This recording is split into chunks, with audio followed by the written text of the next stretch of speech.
ఖమ్మం జిల్లా ఖానాపురం ఇండస్ట్రియల్ ఏరియాలో దారుణ ఘటన. భయంకరమైన శక్తిమితి కలిగిన వ్యక్తి మహిళపై ఘాతుకర దాడి చేయగా స్థానికులు ఆమెను గాయాలతో ఆసుపత్రికి తరలించారు. ఈ దారుణ ఘటన ఖానాపురం ఇండస్ట్రియల్ ప్రాంతంలోని కిటికీలు తయారీ కంపెనీలో చోటు చేసుకుంది. కైకొండాగూడెం గ్రామానికి చెందిన బానోత్ రుక్మిణి కోటపాడు స్థానికుడు రవి వద్ద పనిచేసేవారు. గత రోజున బానోత్ రుక్మిణి అన్నం తింటుండగా రవి కూర వేయమని ఆమెను అడిగాడు. రుక్మిణి ఆమెకు సరిపడే కూర మాత్రమే ఉందని తెలిపింది. ఈ కారణంగా కోపంతో రవి దాడిలో రుక్మిణి తీవ్రగాయాల పాలయ్యారు. సమీప స్థానికులు వెంటనే స్పందించి ఆమెను ఆసుపత్రికి తరలించారు. పోలీసులు సంఘటనపై కేసు నమోదు చేసుకున్నారు.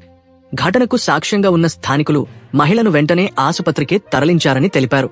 రుక్మిణి కుటుంబ సభ్యులు ఖమ్మం అర్బన్ పోలీస్ స్టేషన్లో ఫిర్యాదు చేశారు.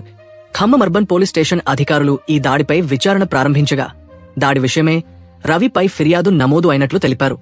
బాధితురాలి ఆరోగ్యం స్థిరంగా లేదని మరిన్ని వివరాలు పోలీసులు సేకరిస్తున్నారు. భద్రతను దృష్టిలో ఉంచుకుని మహిళలపై జరిగిన దారుణమైన ఈ ఘటనను స్థానికులు, అధికారులు తీవ్రతతో పరిశీలిస్తున్నారు. మహిళల రక్షణ, భద్రతపై మరింత జాగ్రత్త అవసరం అని నిపుణులు సూచిస్తున్నారు.